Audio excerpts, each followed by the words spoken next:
नमस्ते, माझं नाव कैलाश मोहनलाल तनवानी, राहणार कोल्हापूर. 2015मध्ये मला HOCM डायग्नोज झालं.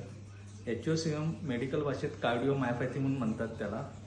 त्याच्यामुळे मला धाप वगैरे लागत होती, छाती वगैरे गच्च होत होती. त्यामुळे मी कोल्हापुरातल्या 2-3 डॉक्टरांची ओपिनियन घेतले मेन. त्याच्यानंतर 2017मध्ये हिंदुजामध्ये माझ्यावर अल्कोहोल ॲब्लेशन ही शस्त्रक्रिया झाली. अल्कोहोल ॲब्लेशन म्हणजे पूर्ण जिथं माझं हृदयाचं जे मांस वाढलेलं होतं त्या मांसामध्ये ते इंजेक्शन देतात आणि ते मांस ते कमी होतं मेन. पण ज्या ठिकाणी इंजेक्शन केलं त्या ठिकाणचं मांस कमी न होता दुसऱ्याच ठिकाणचं मांस कमी झालं.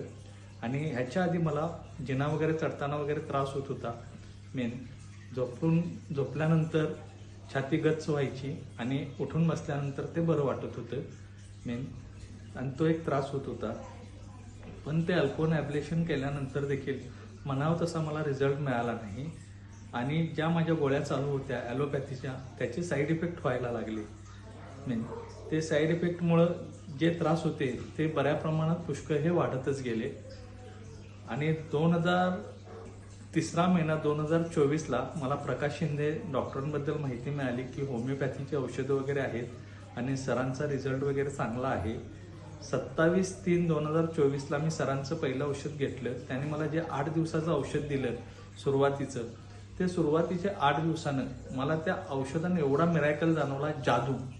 म्हणजे एवढे मी जे 4-5 वर्ष जे त्रास भोगला, पण त्या 8 दिवसाच्या औषधानं माझ्या अंगामध्ये एवढी एनर्जी लेवल आली की पुष्कळ मेन. आता सध्या 3ऱ्या महिन्यापासून 2024 पासून मी सरांचीच औषधं चालू केलेली आहेत. ह्या सरांच्या औषधापासून माझ्या जे ॲलोपॅथीच्या गोळ्या होत्या, बऱ्यापैकी एक रक्त पातळ व्हायची गोळी होती ती मी बंद केली. त्याच्यानंतर माझी डायटर गोळी होती 2 वेळ, सकाळ संध्याकाळ. सकाळची गोळी बंद केली आणि संध्याकाळची फक्त एकच गोळी चालू ठेवली. आणि त्याच्यानंतर नॉर्फेस नावाच्या गोळ्या पण ज्या होत्या त्या 2 वेळ होत्या. त्यातली सकाळची गोळी बंद केली नॉर्फेसची आणि संध्याकाळची तेवढी नॉर्फेसची गोळी माझी चालू आहे. सरांनी म्हटले हळूहळू ह्या पण आपण गोळ्या बंद करूया मेन.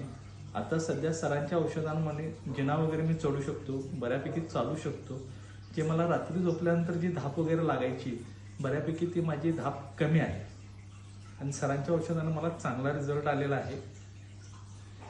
झोपल्यानंतर झोपेत जाग यायची आणि उठून यायची, धाप लागत होती, झोपेत जाग व्हायची, कफ व्हायचा, पाठ अशी लागू देत नव्हतं. ज्या दिवशी माझं जेवण जास्त होतं, जेवण जरा एखादी चपाती किंवा अर्धी चपाती जास्त झाली की तो त्रास मला जाणवत होता. पण आता तो त्रास काय बऱ्यापैकी जाणवत नाही आहे. बऱ्यापैकी सरांच्या औषधाने रिझल्ट मला चांगले मिळालेले आहे.